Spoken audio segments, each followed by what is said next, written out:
तोमा सत्कमया तमसो मा ज्योतिर्गमया मृत्योर्मामृतंगमया. నేనొక సామాన్యుణ్ణి.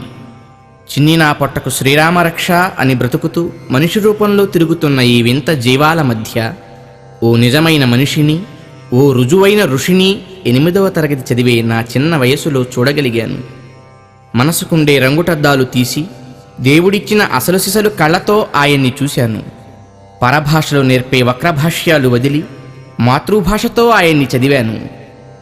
నాకు నచ్చితే మంచి, నాకు నచ్చనిదంతా చెడనే బావిలో కప్ప వేదాంతాన్ని వెళ్ళగొట్టి ప్రపంచ నిత్య సత్యాలతో అచంచల ప్రమాణాలతో కొలిచి తరచి చూశాను.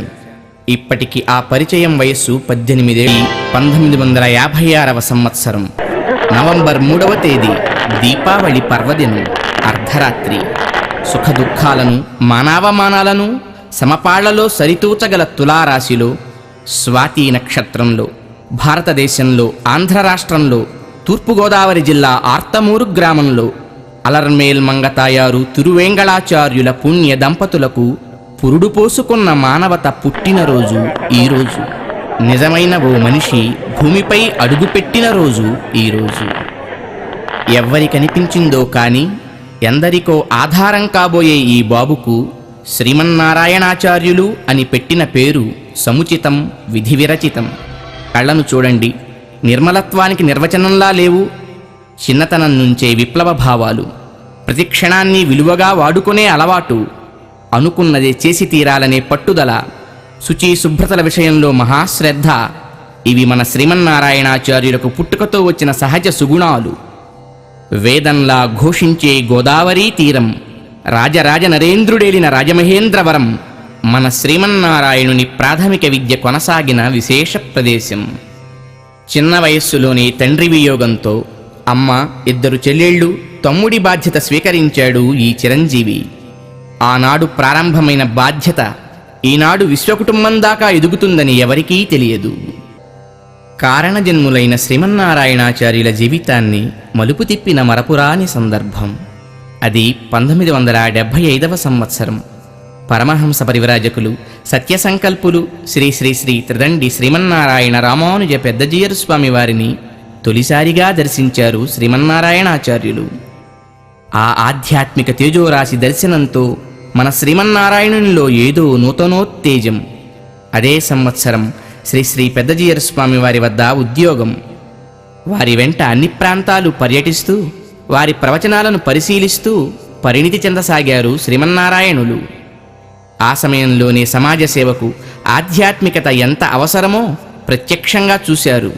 పెద్దస్వామివారి ఆలోచనలను, ఆశయాలను క్షుణ్ణంగా పరిశీలించి అణువణువులో జీర్ణింప చేసుకున్నారు.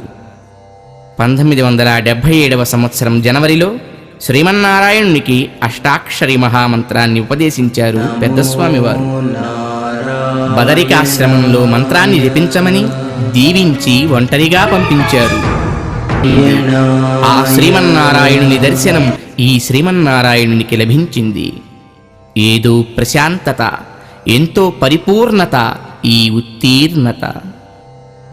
అన్ని అర్హతలు కల శ్రీమన్నారాయణాచార్యులకు సంస్కృత, ద్రావిడ వేదాంత విద్యను నేర్పాలని భావించారు గోపాలాచార్యస్వామి.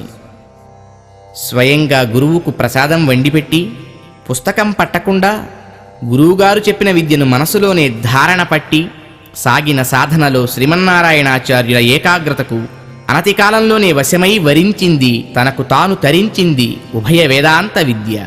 ఆ 1979 డిసెంబర్ 31వ తేదీ అప్రతిహత సత్య సంకల్పులు శ్రీ శ్రీ త్రిదండి శ్రీమన్నారాయణ రామానుజ పెద్దజీయరు స్వామివారు పరమపదించారన్న వార్త నమ్మలేని క్షణం. ఆశ్రమమే కాదు, అఖండ భారతం అశ్రువర్షం కురిసిన అత్యంత దుస్సహ సంక్షోభ క్షణం.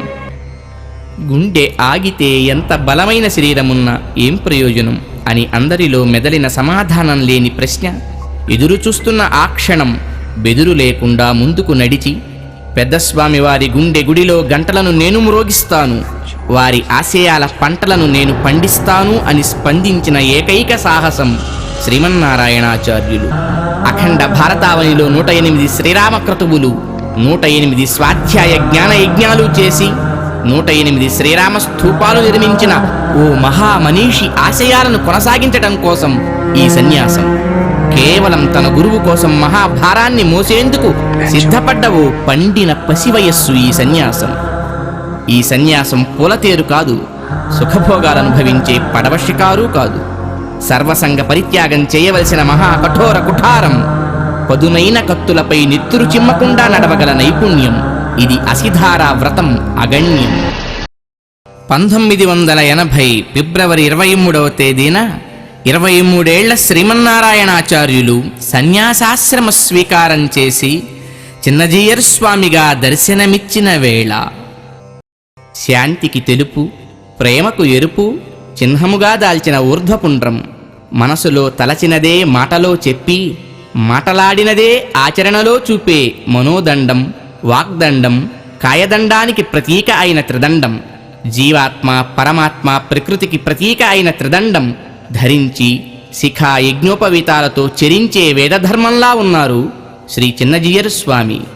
మళ్ళవార్ల దివ్య ప్రబంధాల నుంచి భగవద్గీత, రామాయణ, భారత భాగవతాలు, వేదాంత బ్రహ్మసూత్రాలపై ఆయనకు ఎంత పట్టు ఉందో సమసమాజంపైన, ఆధునిక విజ్ఞానంపైన అంతే అధికారం. ఆయన ప్రవచనానికి ఓ అలంకారం. సామాన్య జీవితంలో మనం కనీసం గుర్తించని విషయాలను సైతం ఆయన వివరించి చెబుతుంటే ఆ సునిశిత పరిశీలన సామర్థ్యానికి మేధావులకు సైతం ఆలోచనలు సుడులు తిరగక మానవు. సందర్భానికి తగ్గట్టు మాట్లాడగల శక్తి ఆయన దగ్గరే పుట్టిందా అనిపిస్తుంది. అందరినీ గౌరవించే వినయం ఆయన పలుకుల్లో విజయ గర్వంతో మిడిసిపడుతుంది. ఆయన పలుకుబడిలోని స్పష్టతకు వ్యాకరణ శాస్త్రం సంబరపడక మానదు. సంస్కృతం, తెలుగు, తమిళ, హిందీ, ఇంగ్లీష్ ఇత్యాది భాషలలో ఆయన ప్రవచనం అనర్గళం. సర్వేభ్యః సంస్కృత భాషాయామేవ వ్యవహారः భవతు ఇతి ఆశయేన వేద సిద్ధేభ్య ఏవాదౌ देवादीनां चकारसः। वेंकटेश भगवान सब होंगे करके कौन कर दिया? क्या देखा तूने? क्या कर, क्या पूछा आप उनसे? So including rulers, all the scholars in those days probably must be learning the whole Vedic mass by heart. எம்பெருமானாருடைய திருமுடி சம்பந்தத்தை கொண்டு அவருக்கு முன்னாடி இருக்கக்கூடிய பல ஆச்சாரியர்கள் தங்களை உஜ்ஜீவனத்தை அடைந்தோம் என்று நினைத்தார்களாம். రాముడు ప్రజలందరి ప్రేమకి పాత్రుడు కావటానికి కారణమైన అతడిలో ఉండేటటువంటి ఆ గుణ సముదాయాన్నిటిని కూడా వర్ణిస్తారు. వాడు ని చూస్తుంటే శ్రీరాముణ్ణి చూస్తున్నట్లుంది అని అంటూ మురిసిపోతున్న అక్షరధామ్ నిర్వాహకులు స్వామినారాయణ్ ప్రముఖ్. జియ్యరు అన్న పదానికి ఆయనే సరైన అర్థమని మనసారా తలంచి తలవంచే శ్రీరంగాది క్షేత్రాలలోని ఉభయ వేదాంత విద్వాంసులు ఎందరెందరో. రామనామం మధురం, అది శ్రీ చిన్నజీయర్ స్వామి వారి గొంతు నుంచి జాలువారితే ఇంకా ఇంకా మధురాతి మధురమని ఉబ్బితబ్బిబ్బయ్యే కీర్తిశేషుడు ధూళిపాడగారు. ఇలా ఒకరు కాదు, ఇద్దరు కాదు, సామాన్య జనుల వినీలాకాశంలో మెరిసే సినీ తారల నుంచి ముఖ్యమంత్రుల దాకా, అధికారులు, మేధావులు, వేదాంత విద్వాంసులు, యోగా గురువులు, సామాజిక సేవ ధురంధరుల దాకా అందరూ ఆయన ఔన్నత్యానికి పరిపూర్ణ మనస్సుతో తలవంచి ప్రణమిల్లిన వారే. God fulfil your needs, not your greeds అని చెప్పే ఆయన ప్రాక్టికాలిటీ ముందు నాస్తికత తల వంచుతుంది, ఆస్తికత తల ఎత్తుతుంది. భక్తులెవరైనా సరే, స్వామి మీరు చేసిన యజ్ఞం వల్లే వర్షం వచ్చిందని అంటే, మేం చేసిన యజ్ఞం వల్లే వరద కూడా వచ్చిందా అని ఎదురు ప్రశ్నిస్తారు ఆయన. దేనికి మనం కారకులం కాదు, ప్రేరకులం కాదు, కేవలం భగవంతుని చేతిలో పరికరాలం మాత్రమేనంటారు. అందుకే ఎవరైనా నిందిస్తే చిన్న చిరునవ్వుతో దాన్ని వెనక్కి పంపేస్తారు. ఎవరైనా తెగ పొగిడితే మరో నవ్వుతో దాన్ని అక్కడే ఆపేస్తారు. అందుకే ఆయన ప్రవచనాల్లో అభూత కల్పనలుండవు, అగాధమైన భావాలుంటాయి. అధునాతన, అంతకంటే సనాతన సత్యాలుంటాయి. దైవభక్తి ముసుగులో ఛలామణి అవుతున్న అంధవిశ్వాసాలను ఎండగొడుతూ, అసలు విశ్వాసాలే లేవనే నాస్తిక భావాలను తరిమికొడుతూ, అవసరమైన విశ్వాసాలను నింపి ప్రోత్సహిస్తాయి, వ్యక్తిత్వ వికాసాన్నిస్తాయి. ప్రేమతత్వాన్ని సెలైన్లలా ఎక్కిస్తాయి. అది సీతానగర ఆశ్రమం. శ్రీ స్వామివారు ఆరాధించుకునే హనుమద్ లక్ష్మణ సమేత శ్రీ సీతారామ పెరుమాళను దొంగలు అపహరించారు. 2 రోజుల పాటు పచ్చి మంచినీరు ముట్టలేదు స్వామి. క్రొత్తవి చేయించుకోవచ్చుగా అడిగారు కొందరు. అందరికీ లోహంలా కనిపించే పెరుమాళ్ళు మాకు సజీవమైన తల్లిదండ్రులు పోతే క్రొత్తవి చేయించుకోలేం కదా అన్నారు స్వామి. ఒకవేళ పెరుమాళ్ళు దొరకకపోతే ఏం చేస్తారు అని ప్రశ్నించారు కొందరు అపశకునాలు. మేమే శరీరం వదిలి పెరుమాళ్ళ దగ్గరికి వెళ్ళిపోతాం అన్నారు నిశ్చయంగా, నిర్ణయంగా. చిలించిపోయారు అప్పటి ఎస్ఐ కోటేశ్వరరావు గారు చిన్నజీయర్ స్వామి వారి పవిత్రతను చూసి. ఆశ్చర్యం, 2 రోజుల కల్లా క్షేమంగా పెరుమాళ్ళు దొరికారు. దర్జాగా స్వామి వద్దకు వచ్చారు.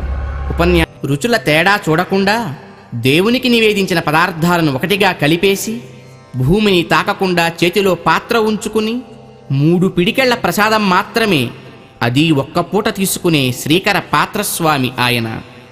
సమయం దాటితే ఆ రోజు ఆ ప్రసాదం కూడా ఉండదు. అది హిమాలయమైనా సరే, శీతాకాలమైనా సరే, దిండు లేకుండా, దుప్పటి వాడకుండా కటిక నేలపై ఓ చాప మీద పడుకునే ఆచరణ ఆయన శ్రీచరణాలకు చెరగని పారాణి. ఆయన సంకల్పించిన మంచి పనులకు కైంకర్యం చేసుకోగలిగే వీఐపీలకే కాదు, దూరంగా నిలుచున్న వాచ్మెన్లను కూడా దగ్గరకు పిలిచి పండిచ్చి పంపే మిగుల పండిన మానవత్వం ఆయన తత్వం. 1983లో పవిత్ర కృష్ణాతీరంలో సీతానగరంలో స్థాపించిన వేద విశ్వవిద్యాలయం 1985 నుండి 88 వరకు దేశంలో అనావృష్టి ఏర్పడిన వేళ వర్షాలు కురిసేలా, వేదంపై విశ్వాసం వెళ్లి విరిసేలా భాగ్యనగరంలో చేసిన వరుణ యాగం. 1990లో ఆగమ పాఠశాల, 1992లో తత్వకళాశాలతో పాటు వికాసతరంగిణి అనే సేవా సంస్థ, 1994లో విజయవాడ PWD గ్రౌండ్స్లో చరిత్రలో మొదటిసారిగా లక్షల మందిచే శ్రీ విష్ణు సహస్రనామ పారాయణ. అదే సంవత్సరం తిరుమల కొండపై 72 యాగశాలలలో 12 రోజులు అవిచ్ఛిన్న విష్ణు సహస్రనామ పారాయణలతో దేశంలోని అన్ని ప్రాంతాల నుంచి వచ్చిన 5,000 మంది పాంచరాత్ర వైఖానస శైవ స్మార్త పండితులతో జరిగిన 1008 కుండాల శ్రీ మహావిష్ణు యాగం. 1982లో ముక్తినాథ క్షేత్రానికి సాగిన పాదయాత్ర. 1988లో శ్రీకూర్మం నుంచి కురుక్షేత్రం దాకా 1857 కిలోమీటర్లు విశ్వశాంతికై సాగిన వేద పాదయాత్ర. 1996లో పిటలవానిపాలెంలో జరిగిన సహస్ర కలశ అభిషేకం. కోనసీమలో తుఫాను సంభవించినప్పుడు స్వయంగా కాలినడకతో వాడవాడలు పర్యటించి బాధితులను పరామర్శించి ఆహార వస్త్రాదులను అందించడంతో పాటు నిర్మించి ఇచ్చిన 84 రామమందిరాలు. కార్గిల్ యుద్ధంలో అమరులైన వీరుల కుటుంబాలకు ఆర్థిక సాయం అందించడం కోసం 1999లో నిర్వహించిన అమరసేవా తరంగిణి. 2003లో గుజరాత్ భూకంప బాధితులకై అధిక వ్యయ ప్రయాసల కోర్చి ఓ స్కూలు, ఓ మందిరంతో పాటు నిర్మించి ఇచ్చిన 78 గృహాల కాలనీ. 2004లో సునామీ సంభవించినప్పుడు తీర ప్రాంతాల మత్స్యకారులను పరామర్శించి క్రొత్త పడవలు, వలలు ఇవ్వటంతో పాటు కుంపుహార్ అనే ప్రాంతంలో మత్స్యకారులకు కోట్ల రూపాయల ఖర్చుతో నిర్మించి ఇచ్చిన గృహ సముదాయం. తెలంగాణలోని వెనుకబడిన ఆదివాసి ప్రాంతాలైన అల్లంపల్లి, బీర్సాయిపేట, కటారివారిపాలెలలో వందలాది గిరిజన పిల్లలకు యోగాసనాలు, శ్లోకాలు, మంచి అలవాట్లతో పాటు ఉచిత విద్య, ఉండటానికి వసతి, ఉచిత భోజనం వంటి సౌకర్యాలతో సేవ చేస్తున్న జీఎర్ గురుకుల పాఠశాలలు. విజయనగరంలో అంధ విద్యార్థులకై నేత్ర విద్యాలయ హైస్కూల్. శంషాబాద్ ముచ్చింతల శ్రీరామనగర ప్రాంగణంలో వాళ్ల పరీక్ష వాళ్లే వ్రాసే విధంగా ల్యాప్టాప్లపై శిక్షణతో విజయవంతంగా సాగుతున్న నేత్ర విద్యాలయ ఇంటర్, డిగ్రీ కళాశాల. మార్టూర్లో అనాథలకై జీవన్ వికాస్ విద్యాలయం. ధర్మరక్షణకై 16 మంది జీయర్లతో, 40 మంది మహంతులతో, సర్వ సంప్రదాయాలకు చెందిన 200 మంది ఆలయ నిర్వాహకులతో 2004లో జరిగిన సర్వ వైష్ణవ సంగోష్ఠి. 25 సంవత్సరాలుగా నిర్విరామంగా వేదసారాలను విరజల్లే శ్రీరామాయణ, భగవద్గీత, తిరుప్పావై మంత్రార్థాల వేలాది వేల ప్రవచనాలు, లక్షలాది మందికి సమాశ్రయణాలు, దేవాలయాల జీర్ణోద్ధరణలు, నూతన ఆలయాల ప్రతిష్టలు, పశువైద్య శిబిరాలు, పిల్లలకు మహిళలకు ఉచిత కంటి పరీక్షలు, క్యాన్సర్ అవగాహన సదస్సులు, ధరిత్రీ దినోత్సవాలు, ప్రాచీన గ్రంథ ముద్రణలు, వేద పరిశోధన ఆవిష్కరణలు, లెక్కకు మిక్కుటమైన యజ్ఞయాగాలు.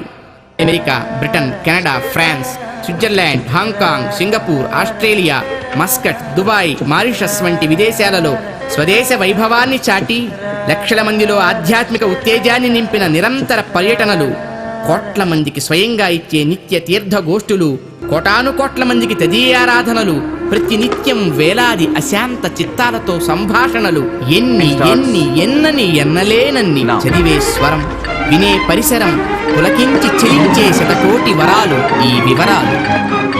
ఆర్తమూర్లో అవతరించి అలుపెరగని ఆచరణతో అఖిల ప్రపంచమంతా వ్యాపించి ఆధ్యాత్మిక సామాజిక సేవలను విశ్వవ్యాప్తం చేసిన జగద్గురువు విశ్వరూపం ఇది. ఇవి పొగడ్తలు కావు, పాపం తెల్లవారిన నిద్రలేవని వారికి ఎప్పటికీ తెలియని అమూల్య క్షణాలు, నిత్యం కోట్ల మందిని చైతన్యపరుస్తున్న స్వాతి కిరణాలు, ఆచరణతో సాగిపోతున్న చిన్నజీయర్ స్వామివారి శ్రీచరణాలు. మాధవ సేవగా సర్వప్రాణి సేవ, serve all beings as service to God. స్వీయ ఆరాధన, సర్వ ఆదరణ, worship your own, respect all అంటూ వేదసారాన్ని 2 సూత్రాలతో బోధించే శ్రీ చిన్నజీయర్ స్వామి వారి వల్ల ప్రేరణ పొంది నేడు ప్రపంచవ్యాప్తంగా కోట్ల మంది విష్ణు సహస్రనామ పారాయణలు చేస్తున్నారు. లక్షల మంది ఆళ్వారుల పాసురాలను అలవోకగా పాడుతున్నారు. ఎంతో మంది చక్కగా బొట్టు పెట్టుకొని మంచి ఆహారపు అలవాట్లను నేర్చుకుని సభ్య సమాజంలో అడుగడుగునా కనిపిస్తున్నారు.